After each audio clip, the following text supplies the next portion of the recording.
Hello friends, welcome to the HFY Ode, where we bring you new science fiction stories, a new world, a new adventure. And yes, there is no robotic or AI voices here, only real human voices with real human touch. So let's start this journey, and please subscribe my channel if you like the stories and press the bell icon for the latest updates. Let's have a story. Okay. They told us the transmission was a malfunction. One human ship, broadcasting coordinates, on repeat, for 72 hours straight. We ignored it because ignoring humans had worked for 300 years. We'd shoved them into the broken edge of the arm, into systems no sane species would colonize, and we'd called it diplomacy. They took the wastelands. We took everything else. The arrangement had been clean. Then the broadcast started. Not a distress call, not a negotiation, just coordinates and a timestamp. Over and over. In 17 languages, including 3 we thought they didn't know. The Presidium wanted it jammed. The military wanted it analyzed. I want to know why a single human vessel would park itself in neutral space and scream its location at the entire galaxy like it was daring someone to show up. So I went. I shouldn't have. Because what I found there wasn't a malfunction. It was a message. And the message was simple. We see you now. I chewed the inside of my jaw until I tasted copper. Bad habit. Worse in low-stress situations, which this absolutely was not. My second-in-command, Vralik, kept shooting me looks from the navigation console like I was about to gnaw through my own face. Maybe I was. The stimulant tabs weren't helping anymore. Just made my thoughts louder. The human transmission looped again. Coordinates, 47.391 by minus 12.004 by 8. Hemisphere. Timestamp, 1422 Galactic Standard. Repeat, 17 languages. Same message. No variance in tone, no encryption, no secondary channel chatter. Just coordinates and a clock that kept ticking forward every loop. 79 hours now. The Presidium had been screaming at each other for 76 of them. Still broadcasting, Vralik said. Needlessly. We could all hear it. I know. We're 12 minutes out. I know that too. My jaw clicked. I forced myself to stop chewing and pulled up the tactical overlay instead. Our ship, the Kethries Fong, showed as a clean blue glyph cutting through empty space. Neutral zone. No stations, no colonies, no resource deposits worth claiming. Just void and the occasional derelict that nobody bothered scrapping. And one human ship. It sat there on the display like a tumor. Gray outline. No movement. No heat signature beyond life support, and the transmitter burning at full output. They were burning fuel just to scream at us. I pulled up the identification scan for the 5th time that hour.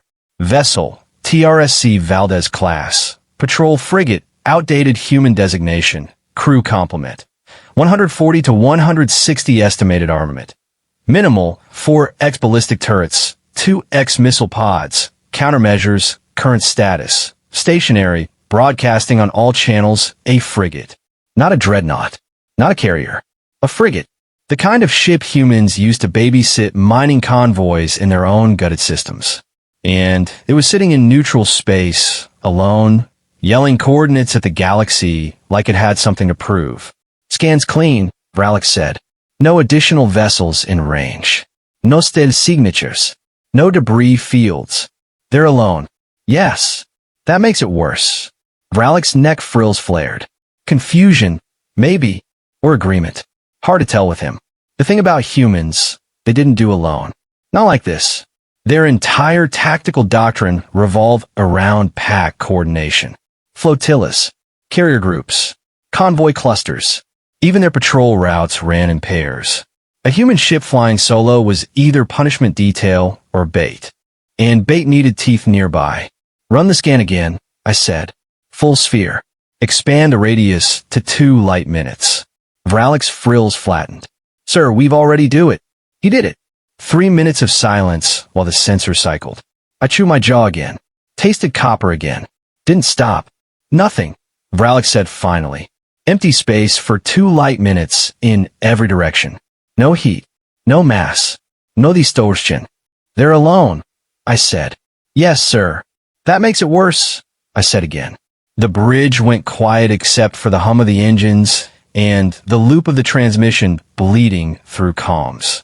I stared at the human ship on the display and tried to think like a human, which was a mistake I'd made before and regretted every time. Humans didn't think in straight lines.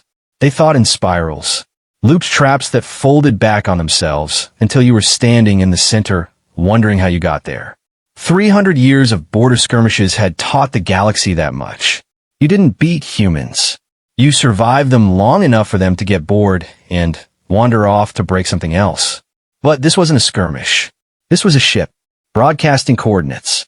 Alone. Hail them, I said. Vralik hesitated. Sir, you heard me. He opened the channel. Static first, then the crisp pop of a connection locking in. I leaned forward in my seat, jaw still aching, and waited. The response came immediately. This is Captain Iris Kane of the Terran Regional Space Command Vessel Valdez. You're right on time. Her voice was flat. No worms. No hostility. Just a statement of fact delivered in flawless Ketheric standard, which made my neck ridges itch because humans shouldn't speak Ketheric that cleanly. It wasn't a language built for their vocal structures. Too many overlapping tones. But she spoke it like she'd been born into it. I glanced at Vralik. He looked like he wanted to crawl into the ventilation shaft. This is Commander Thale Vorik of the Kethries FOM, I said. Kept my voice level. Polite. We received your transmission. What is the nature of your distress? No distress. Pause. Then, why are you broadcasting coordinates? Because I wanted you to show up. Another pause. Longer this time. I felt my pulse tick upward. Bad sign. Humans didn't invite you to places unless they had a reason. And human reasons tended to involve explosions or litigation. You're in neutral space, I said. Alone. Broadcasting your position to every government, pirate collective, and scavenger fleet within 3 parsecs. That's not standard human protocol. No, Kane said. It's not. Then what is it? A test. The word landed in my chest like a stone. A test, I repeated. Yes. Of what? Whether anyone would come. I looked at Vralik. He was doing the frill thing again. The confused one. I didn't blame him. Captain Kane, I said slowly, I'm going to need you to clarify your intentions before this becomes a diplomatic incident. You already know my intentions, Commander. You wouldn't be here if you didn't. Humor me. Static crackled. Then, her voice came back, quieter this time. Almost amused. I'm here because the Presidium has been jamming human transmissions for 6 months. Rerouting our supply convoys. Freezing our trade credentials. Pretending it's all bureaucratic delays and clerical errors. She paused. I'm here to see how long it takes for someone to notice when we stop pretending to believe you. My jaw stopped moving. You're accusing the Presidium of... I'm not accusing anyone of anything, Commander. I'm just sitting here, broadcasting, waiting to see who shows up. And now I've shown up. Yes. So what happens now? Another pause. Longer. I counted 5 seconds. 6. 7. Now, Kane said, you make a choice. The transmission cut. Not a disconnect. Not interference. She'd ended it. Clean. Deliberate. Vralik stared at me. Sir. I didn't answer. I was too busy staring at the Valdez on the tactical display, watching it sit there in the void like a splinter I couldn't pull out. A test. A human ship. Alone. Broadcasting its location. Waiting. Not for rescue. For witnesses. Sir. Vralik said again. I chewed my jaw until I tasted copper. Give me a channel to Fleet Command, I said. Priority encryption. What do I tell them? Tell them the humans aren't broken. Sir, tell them the humans are watching. 14 hours later, 3 more ships arrived. Not ours. Theirs. Human ships. Patrol frigates, just like the Valdez. They didn't broadcast. Didn't hail. Just slid into formation around Kane's vessel like they'd been waiting in the dark the whole time. Which they had. Because humans didn't do alone. They did bait. And I'd taken it. The second transmission came an hour after that. Same voice. Same flat tone. Commander Vorik, I'm told you filed a report with Fleet Command. Mark it urgent. Mention the word watching. That was smart. I didn't respond. Didn't trust my voice. Here's the thing, Commander. We've been watching for 6 months. Tracking every jam signal. Every rerouted convoy. Every clerical error. We got logs. Timestamps. Names. And now we got you on record, standing in neutral space, staring at a human ship that shouldn't exist according to your intelligence briefings. Static hist. So here's your choice, Commander. You can file another report. Call this an anomaly. Pretend we're still the species you shoved into the scrap systems 300 years ago. Or you can do what you're already thinking about doing and tell the truth. And what truth is that? I said that we're not going away. That we've been counting every insult, every delay, every locked door.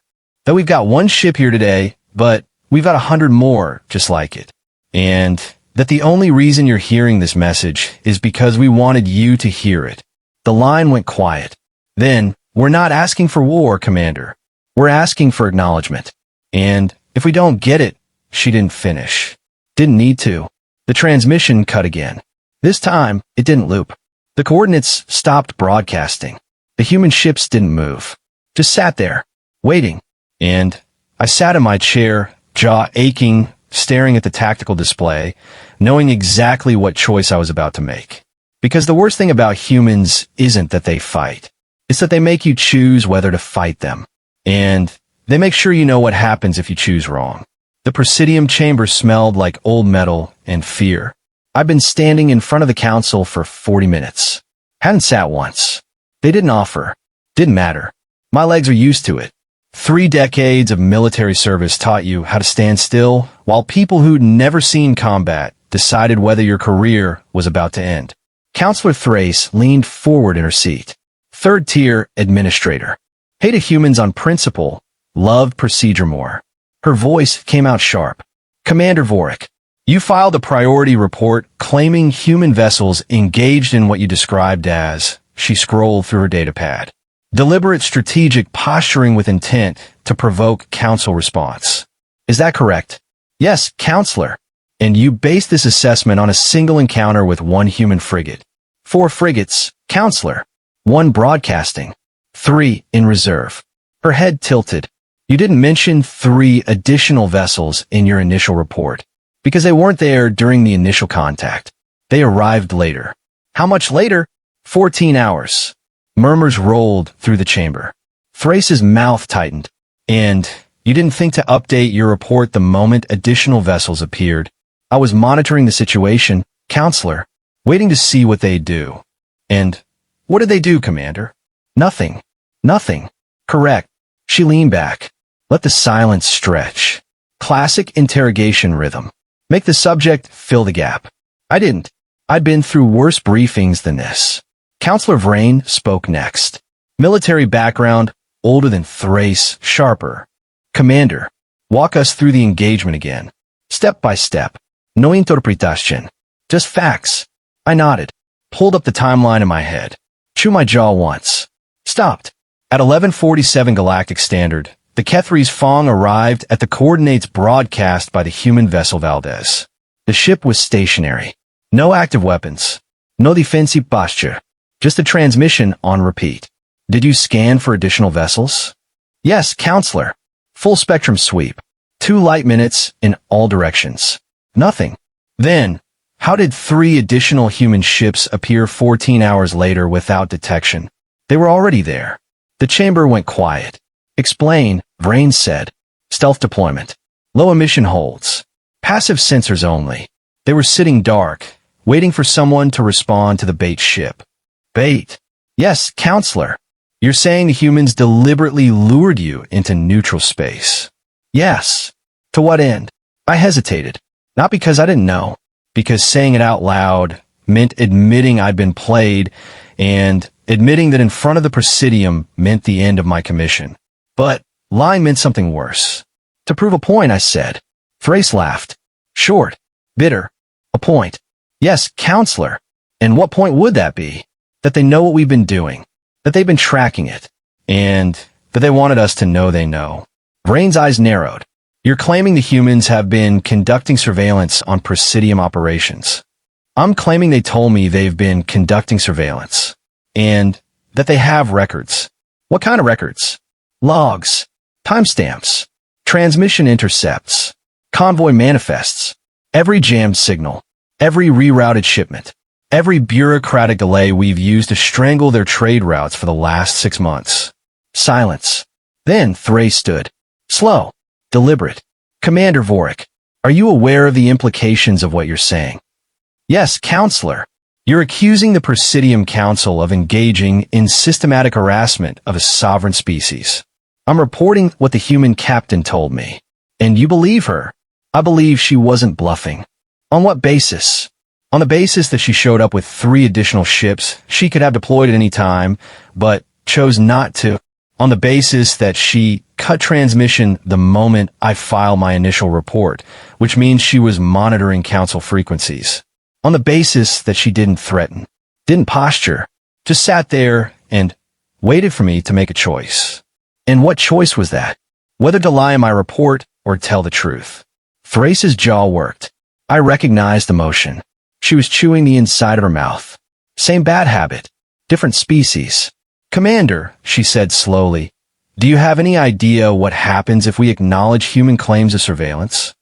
War, I said. Correct. Which is why they didn't want war, Counselor. They wanted acknowledgement. There's a difference. Not to the Presidium, there isn't. Vrain cut in. Commander Vorik, did the human captain make any explicit demands? No, Counselor. Threats? No. Ultimatums? No. Then, what exactly did she say? I pulled the recording from my data log. Played it back. Kane's voice filled the chamber, flat and clear. We're not asking for war, Commander. We're asking for acknowledgement. And if we don't get it, the recording cut. Kane hadn't finished the sentence. Vrain stared at the speakers. That's it. Yes, Counselor. She didn't finish. No. Why not? Because she didn't need to. Thrace slammed her hand on the table. This is absurd. One human captain makes vague insinuations, and you file a priority report claiming the entire human species is preparing for coordinated action? Based on what? A half-finished sentence. Based on the fact that she had 4 ships in position and chose not to fire a single shot. Based on the fact that she could have escalated and didn't. Based on the fact that she gave me a choice. What choice? To file an honest report or pretend I never saw them? And you chose honesty. Yes, Counselor. Even though you knew it would end your career. I didn't answer. Didn't need to. Thrace sat back down. Looked at Vrain. Vrain looked at the other counselors. The room filled with whispers, murmurs, the shuffle of data pads being updated. Finally, Vrain spoke. Commander Vorik, you are hereby relieved of duty pending full investigation into your conduct. You will surrender your command codes and submit to a formal inquiry within 72 hours. I nodded. Expected. However, Vrain continued. Your report will be classified and distributed to senior military command. If the humans are conducting surveillance operations, we need to know the scope. Understood, Counselor. Dismissed. I turned to leave. Got 3 steps toward the door. Commander. I stopped. Looked back. Vrain was staring at me. Not angry. Not disappointed. Just tired. Do you think they'll actually do it? He asked. The humans. Do you think they'll escalate if we ignore this? I thought about Kane's voice. The flatness of it. The control. The way she'd ended the transmission without finishing her sentence. Because finishing it would have been a threat, and she didn't need threats. She had 4 ships, and I'd only seen 4. Yes, Counselor, I said. I think they will. Why? Because they've been counting, Counselor. And humans are very good at math. I left the chamber. Walked down the corridor. Didn't stop until I reached the transit hub. Vralik was waiting. He'd been reassigned 3 days ago. New posting. New ship. Probably a better career move than sticking with me. Sir, he said. Don't, I said. I'm not your commander anymore. Still. I looked at him. His frills were doing the confused thing again. They're going to ignore it, he said. The Presidium. They're going to bury your report and pretend this never happened. I know. Then why file it? I chewed my jaw. Tasted copper. Because Captain Kane was right, I said. We've been pretending the humans are still broken, that they're still the species we shoved into the scrap systems 300 years ago. But they're not. Then what are they? I thought about the Valdez, sitting alone in neutral space, broadcasting coordinates, waiting, not for rescue, for witnesses. They're the species that makes you choose, I said. And they make sure you know what happens if you choose wrong. Vralik's frills flattened. What happens now? Now. I pull my data pad, open the file I'd been sitting on for 2 days. The one I hadn't included in my official report because including it would have been career suicide. The one with the timestamps. The human transmission logs. The proof that Captain Kane wasn't bluffing. Now I send this to every independent journalist in the sector, I said. And I wait. For what? For the humans to finish their sentence. The message came 3 days later. Not to the Presidium. Not to Fleet Command. To me. Personal channel. Encrypted. Routed through 17 proxy relays. I opened it. Captain Iris Kane's face filled the screen. Same flat expression. Same controlled voice. Commander Vorik, I saw your report got buried. Shame. You did good work. Pause. But I also saw the file you leaked. The timestamps. The logs. That was better work. Another pause. Here's the thing, Commander. You made a choice. You told the truth even though you knew it would cost you. That's rare, especially in people who've spent their whole lives following orders. She leaned forward slightly. So here's what's going to happen. The Presidium is going to keep pretending we don't exist. They're going to keep jamming our signals, rerouting our convoys, playing their little games, and we're going to keep counting. But you? She smiled. Barely. Just a flicker. You're going to keep telling the truth. Because the thing the Presidium doesn't understand is that wars don't start with ships, Commander. They start with choices. And you just made yours. The screen went dark. No signature. No sign-off. Just silence. I sat there for a long time, staring at the blank screen, jaw aching. Then I pulled up my personal logs and started writing. Because Captain Kane was right. War started with choices.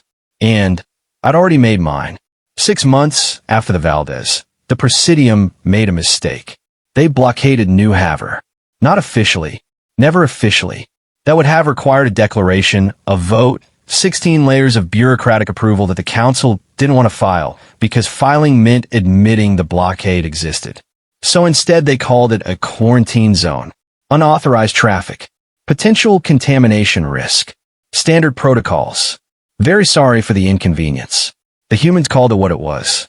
I was in a bar when the news broke. Down-level establishment. Cheap liquor. Cheaper clientele.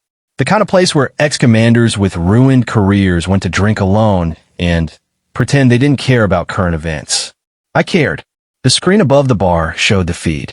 Presidium Council spokesperson, third-tier functionary, reading from a prepared statement in that flat bureaucratic monotone that made every word sound like a legal disclaimer. In response to unverified reports of biological irregularities originating from the New Haver colony, the Presidium Council has enacted temporary quarantine protocols effective immediately. All inbound and outbound traffic will be subject to inspection and potential rerouting pending. I stopped listening. Stopped because I'd heard this speech before. Different words. Same structure. The Presidium loved their protocols. Loved their temporary measures that somehow became permanent. Loved their polite language that meant we're doing this, and you can't stop us. New Haver wasn't a plague colony. It was a human agricultural hub.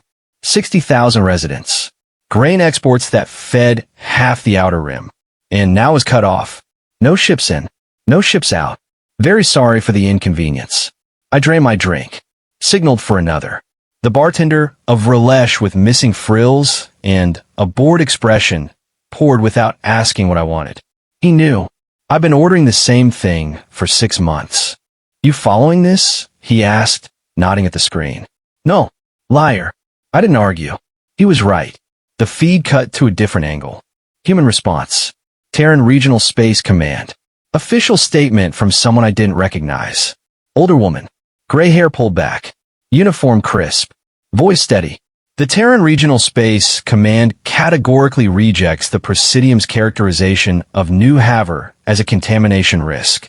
This blockade is an unlawful act of aggression against a sovereign human colony. We demand immediate cessation of all quarantine protocols and restoration of trade routes within 48 hours. Pause. Failure to comply will be met with appropriate response. The feed cut. Bartender whistled low. Humans don't mess around, do they? No, I said. They don't. Think they'll actually do something? I thought about Captain Kane, the Valdez, for ships sitting in neutral space. Waiting. Counting. Yes, I said. I think they will. What kind of something? I didn't answer. Didn't need to. The answer came 36 hours later. The Presidium expected a fleet. They got one ship, same class as the Valdez. Patrol frigate. Outdated human designation. Minimal armament. Crew complement maybe 150. It appeared at the edge of the quarantine zone at 1422 Galactic Standard. Exactly the timestamp Captain Kane had been broadcasting 6 months ago. The ship didn't broadcast coordinates this time. It broadcast names. Every Presidium counselor who'd voted for the quarantine. Every military commander who'd enforced it. Every bureaucrat who'd filed the paperwork. Every functionary who'd stamped the approval forms. 47 names. Read aloud in 17 languages. On repeat. For 12 hours straight. No srets. No demands. Just names. Over and over. Like a roll call. Like a list. Like the humans were making sure everyone knew exactly who was responsible for what came next. I watched the feeds from my rented room. Cheap place. Cracked walls. Flickering lights. Didn't matter. The screen worked. The Presidium Council convened an emergency session. Classified briefing. I wasn't invited. Didn't need to be. The leaks hit the net within an hour. Someone always leaked. Always. The debate wasn't whether to respond. It was how. Counselor Thrace wanted immediate military action. Seize the human ship. Board it. Detain the crew. Send a message that the Presidium didn't tolerate provocations. Counselor Vrain wanted negotiation. Open a channel. Demand an explanation. Find out what the humans actually wanted. The debate lasted 4 hours. The vote was split. Then, the human ship stopped broadcasting. Not because it was destroyed. Not because it left. Because it started moving. Straight toward the quarantine zone. Alone. No escort. No backup. No fleet sitting dark in reserve. Just one ship. Cutting through the blockade perimeter like the Presidium forces weren't even there. The Presidium ships moved to intercept. 3 destroyers. 12 frigates. Full battle formation. The human ship didn't slow down. Didn't power weapons. Didn't launch countermeasures. Just kept moving. Steady. Deliberate. Like it had somewhere to be, and nothing was going to stop it. The Presidium commander hailed them. Standard warning. Turn back or be fired upon. The human response came immediately. Not from the ship's captain. From Captain Iris Kane. I recognized her voice the second it hit the feed. Same flat tone. Same controlled delivery. Presidium forces. You're currently blockading a human colony in violation of treaty law. You have 47 individuals responsible for this action. We have their names. We have their records. We know where they live. Pause. The ship approaching your position is unarmed. It is carrying medical supplies, food, and emergency provisions for New Haver Colony. You can fire on it if you want. But if you do, the names we've been broadcasting stop being a list and start being a target roster. Asterisk another pause. Your choice, Commander. The transmission cut. The Presidium ships didn't fire. They couldn't. Because firing on an unarmed supply ship would be a war crime. And war crimes meant tribunals. Meant investigations. Meant the kind of scrutiny the Presidium had spent 300 years avoiding. So they sat there and watched as one human ship flew through the blockade, landed on New Haver, unloaded its cargo, and left. No shots fired. No intercepts. No response. Just silence. And 47 names still echoing through every comm channel in the sector. The blockade lifted 60 hours later. Not officially. Never officially. The Presidium called it a successful completion of quarantine protocols. The humans called it what it was. I was still in the bar when the news broke. Same seat. Same drink. Same bartender. They backed down, he said. Yes. One ship. Humans sent one ship, and the Presidium folded. Yes. What? I thought about Captain Kane, the Valdez. The choice she'd given me 6 months ago. Tell the truth, or pretend you never saw us. I told the truth. And the Presidium had pretended. And now everyone knew what pretending cost. Because the humans didn't want war, I said. They wanted acknowledgement. And they got it. By threatening counselors? By making sure everyone knew the Presidium blinked first. The bartender frowned. That's not a victory. That's just embarrassment. No, I said. That's leverage. I pulled up my datapad. Opened the file I'd been working on for 6 months. The one with the timestamps. The logs. The proof that the Presidium had been lying about human operations since the beginning. The one I'd leaked. The one that had ended my career. The one that had just become a lot more valuable. What's that? The bartender asked.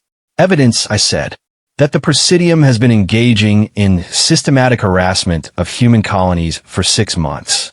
That they've been jamming signals, rerouting convoys, playing games. You gonna publish it? Already did. His frills flared. When, about 30 seconds ago, the screen above the bar flickered, changed feeds, jumped from the Presidium spokesperson to an independent news network. The anchor looked confused, started reading from a script. We're receiving reports of a classified document leak allegedly originating from former Presidium Commander Thalvoric. The document appears to contain detailed logs of Presidium operations targeting human trade routes over the last 6 months. We cannot verify the feed cut to the documents. Scrolling timestamps, convoy manifests, transmission intercepts, everything. The bartender stared at the screen, then at me. You just ended the Presidium Council, he said. No, I said. I just gave the humans what they wanted, which is acknowledgement. The message came an hour later. Same encryption, same routing, same voice. Captain Iris Kane. Commander Vorik. I saw your leak. Good timing. Pause. Here's the thing. The Presidium spent 300 years pretending we didn't exist, shoving us into scrap systems, jamming our signals, playing their games. And we let them, because we were busy, building, planning, counting. But now, she smiled, just barely.